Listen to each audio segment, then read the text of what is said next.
Okay, so in this case, you basically, just like what we said, they fabricate 1, 2, 3, 4, 5, 6, 6 different crack lengths, and then they measure the critical load and the critical displacement. So basically, in this case, what they got, because if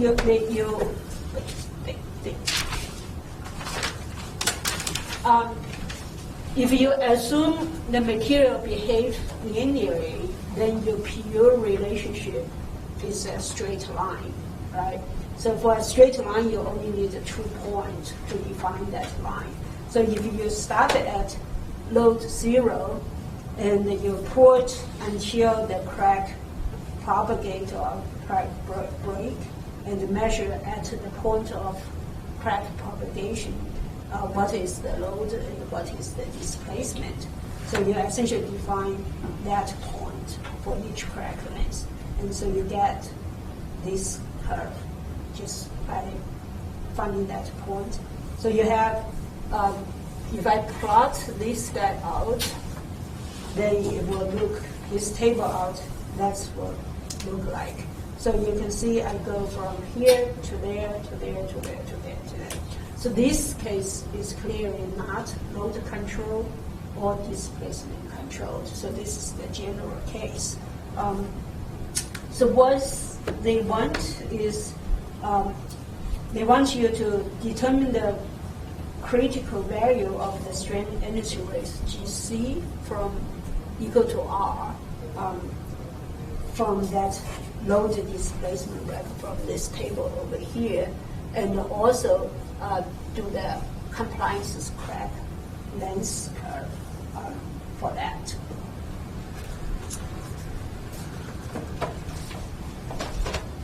Okay, so let me find my notes.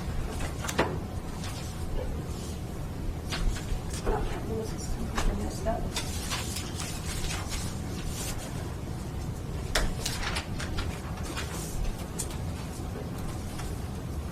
Okay, so let's deal with A first. So A is we want to find is to okay, this we want to do the same thing but use different method. The first thing is to determine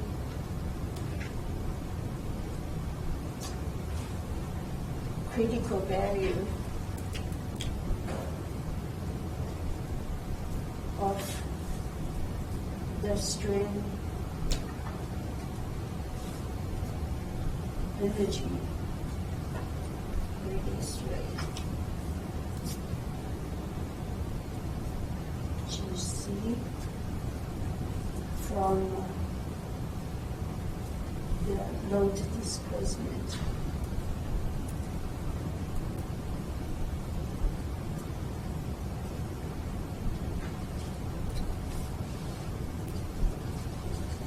Okay, so what that is basically what we have discussed over here. Basically, we find the area between those two curves and then find the G that way. So let's take the first pair of data.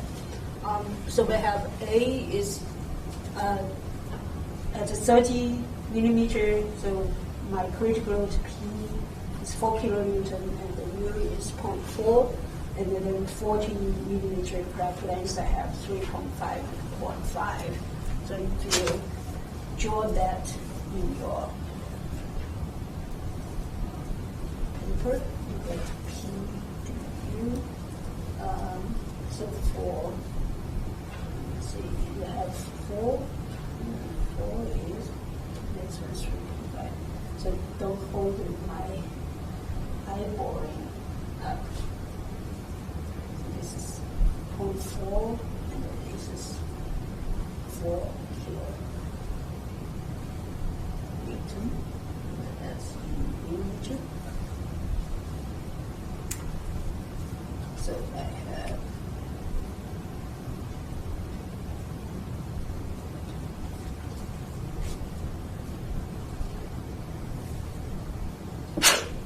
easy.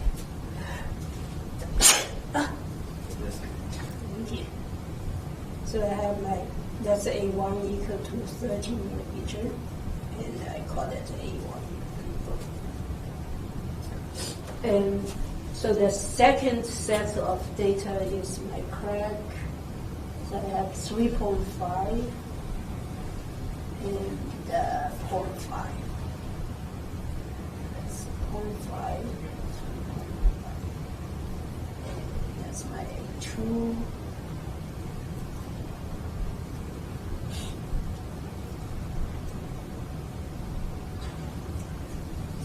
Okay. So once you have that, essentially what you want is calculate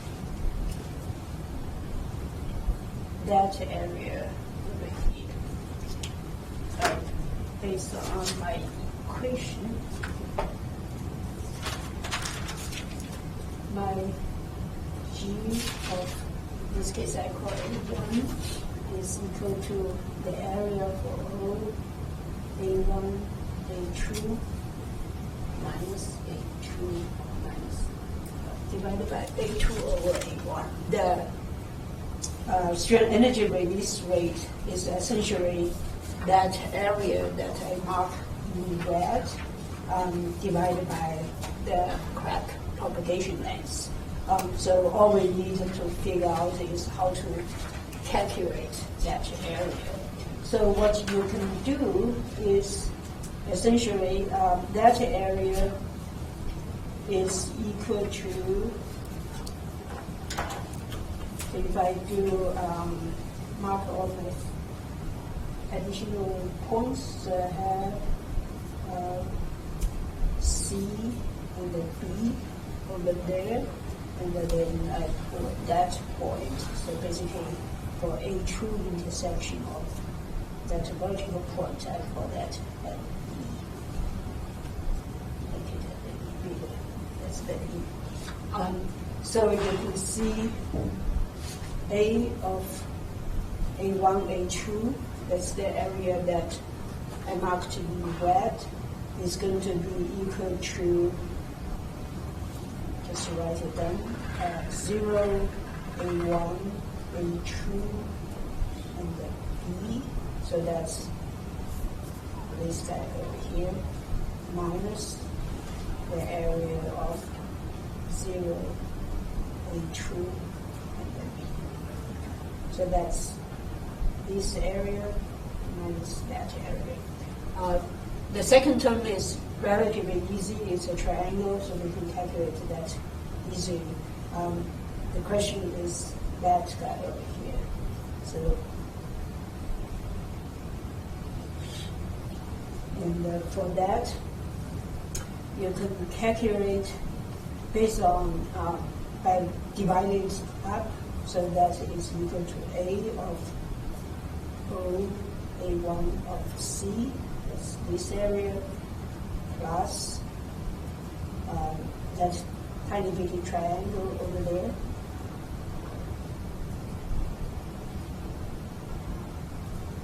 and plus that area is A of A2, C, and D. So you break that into 3 pieces, and then we can calculate each piece, the area of each pieces.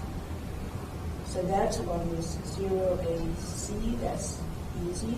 That's 1 over 2. So then we call this P1 and then P2 over here.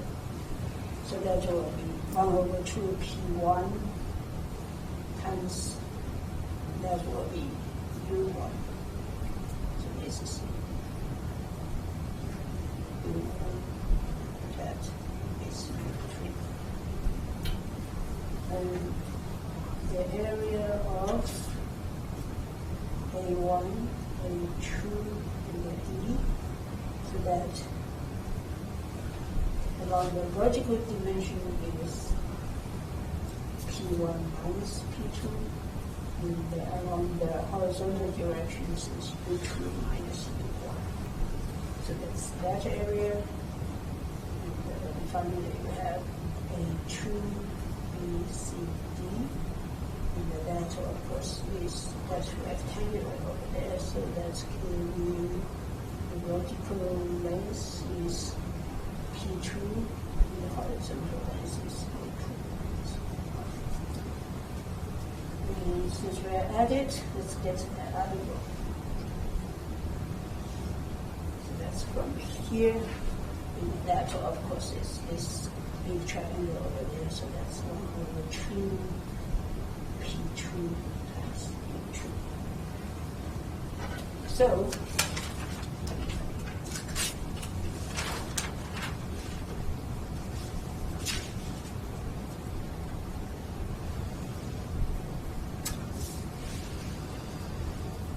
from that, now we can go back to here, A0, A1, A2, which is plug obviously is 1/P1.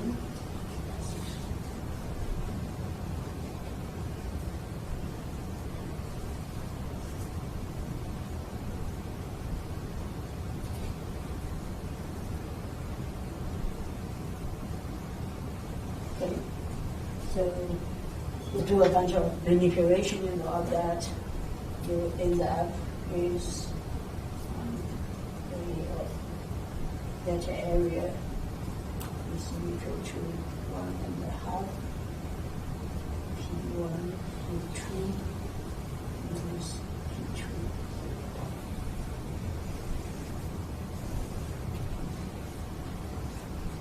So of course that's the only difficult part for that equation. So now you have A1 is equal to A of over A2 minus A1. So that gives you, of course you have the thickness of the beam between. If you have beam thickness scheme. So you plug all those in there, so that 1/2 B times P1 2 P1. And for the first point in the book,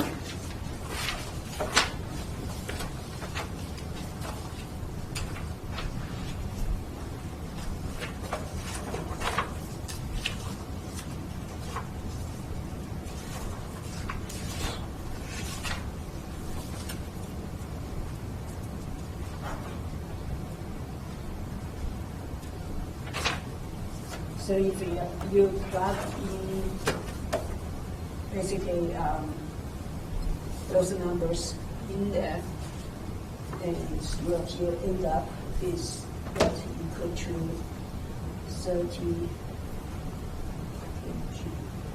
meters squared.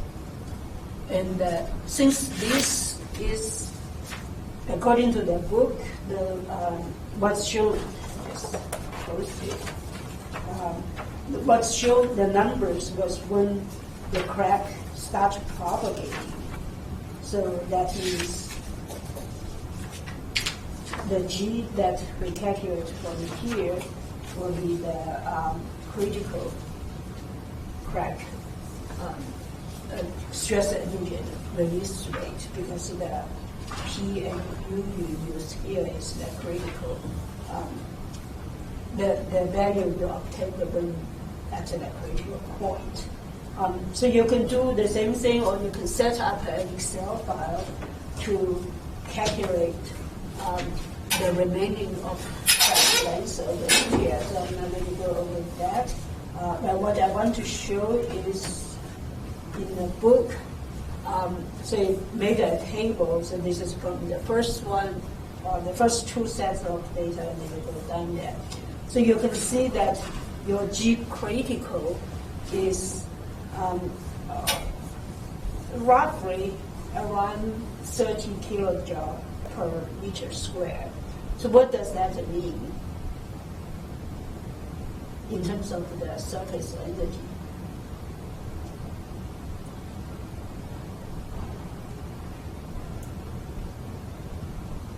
So what's the relationship between the critical strain energy release rate and the surface energy density?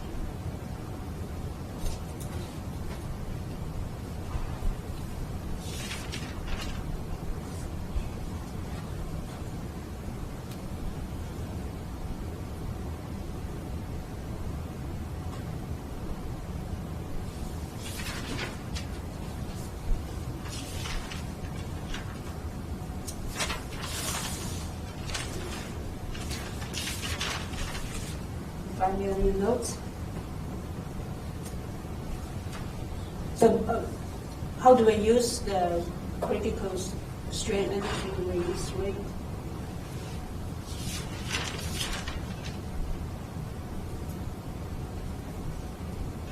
So -1/2 BU is that? No, well, physically, I'm asking, physically, what does the critical strain index means and what do you use it for?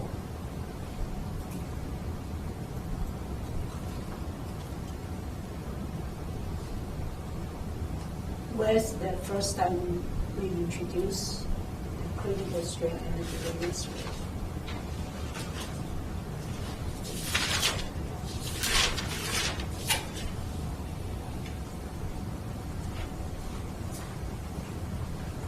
You can answer it.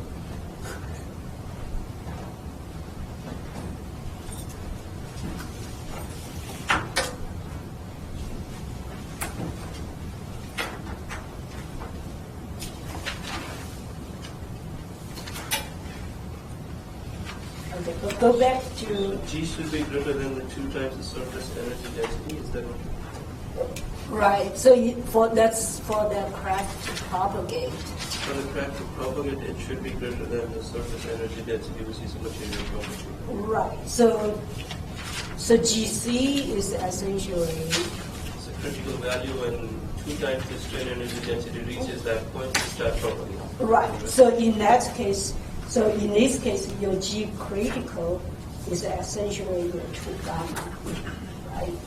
So the crack propagation based on energy balance is G is larger than G critical, then crack will propagate. Okay, and of course that is 2 gamma. That's the strain energy. So and remember we talked about actually when we discussed the crack propagation stability, whether it's stable or not, and then we kind of step down from one case to another case to another case. The last case we stepped down to is we assume gamma does not change with the crack length, right? And that is not necessarily true for all materials. For some material, gamma is not related to crack length. And so based on these, if we look over here, the G critical does not change a whole lot with the crack length. So what that means is your gamma, in this case, is constant in terms of it's independent of the crack length. So that basically you can draw conclusion from that table over here. Okay. All right. So this is one way to calculate the strain energy release rate or the critical strain energy release rate. It depends on the p-value and the u-value you use. If the p-value and the u-value you use is at the critical point, then the strain energy release you calculate is the critical strain energy release rate. So in this case, just refresh your memory. We calculate the strain energy release rate based on the area of that plot. Okay. So the second method kind of is similar to this method, is the compliance method.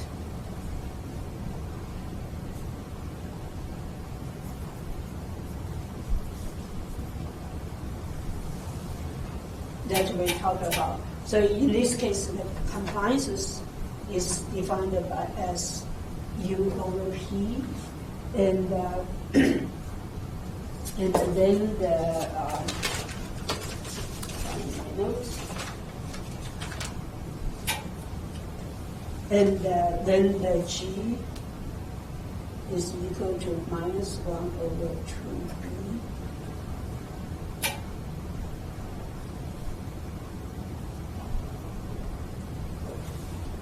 of U over C squared PC over DA if you have displacement control, or P is equal to P squared over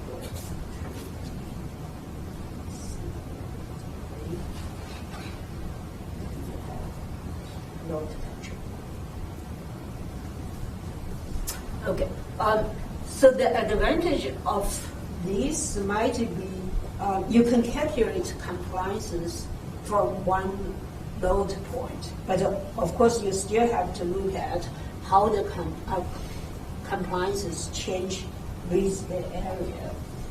So for the problem at hand, we can easily calculate. So for at A1 is equal to, at the first crack length, we have P1 is equal to 4 kilonewton, and U1 is equal to 0.4 millimeter.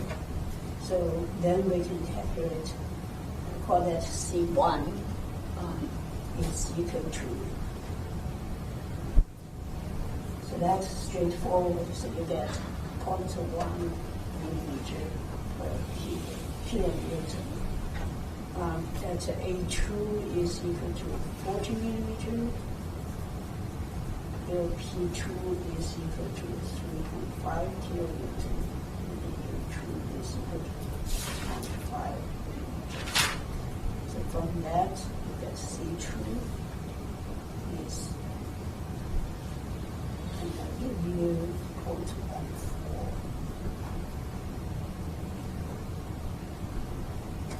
So you can continue to do that, and what you get is, so let me, instead of going in there, so you could basically just add another column to this table, then you can calculate your C that way. So that get your compliances at each crack length. And then in the book, so since the equation deal with DC over dA, sometimes it may be more visual to see if you plot your compliances over A. So now there's another kind of tricky question, not really tricky. My interesting question is, if your gamma, if your surface energy density is constant, what does that curve should look like?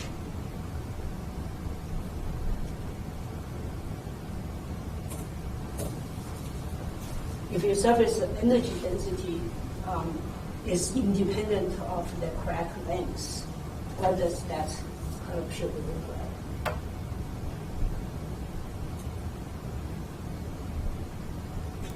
Vertical line? Its independence of where? Right. The surface energy density is independent of A. 1 over x, like 1 over x. So that curve should be 1 over A. I mean, looks like 1 over x squared. Or why is that?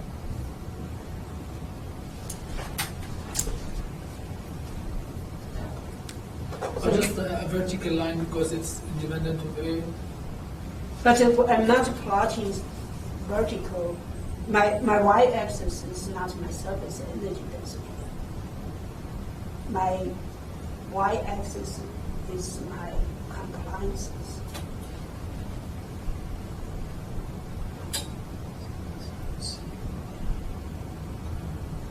So based on this equation, either equation I use, G is my G, right, so that means my G is constant. So that means my dC over dA should be constant. Right? Linear. So yeah, if my dC over dA is constant, that means this curve should be roughly, well, should be exactly linear. Does that make sense? Right? So because if it's a straight line, it doesn't matter where you measure the slope will be the same, right? So in this case, you look at here, the curve, the line still curves a little bit, but it's reasonably close to a line. So I didn't fit this equation with a linear curve to see what the R square value is. So what that means is, in this case, if you see something, the compliances versus crack length relationship that is almost linear, that indicates that your surface energy density is probably independent of the crack length.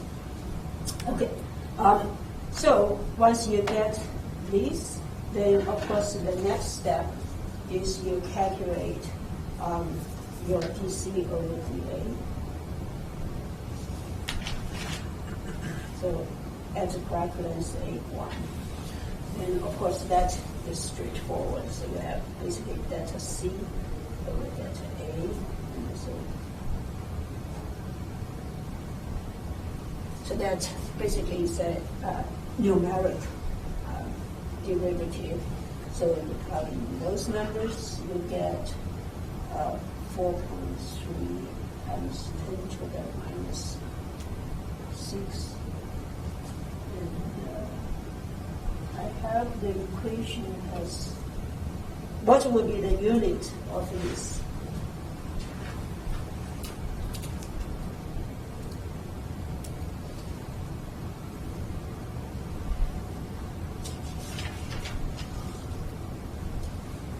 What's the unit of the compliance?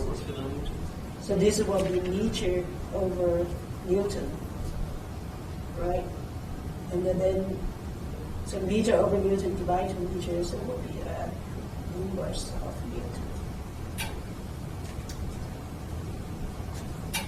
Okay, so my G critical, I'm going to use.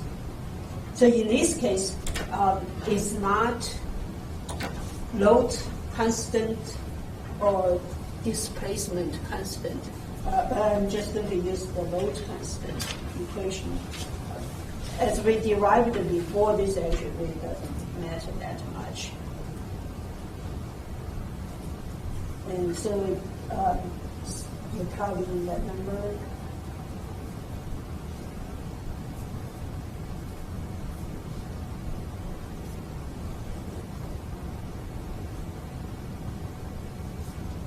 That gave you 34.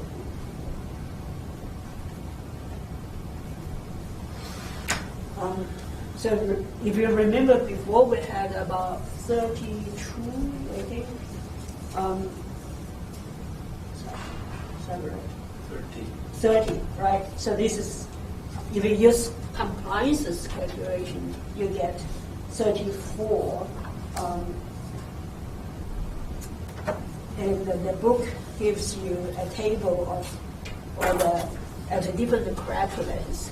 So you see that it's variate a little bit more than the previous method, but just eyeball it again, that GC is average around 30 kilojoule per meter square. So basically that these two methods give you comparable results. That's one thing that when you get to fracture mechanics, you will not get very precise material properties because the material property itself are influenced by other things as we will discuss later. But they're close enough, so probably if you take average of, say, the GC is 30, it's good enough.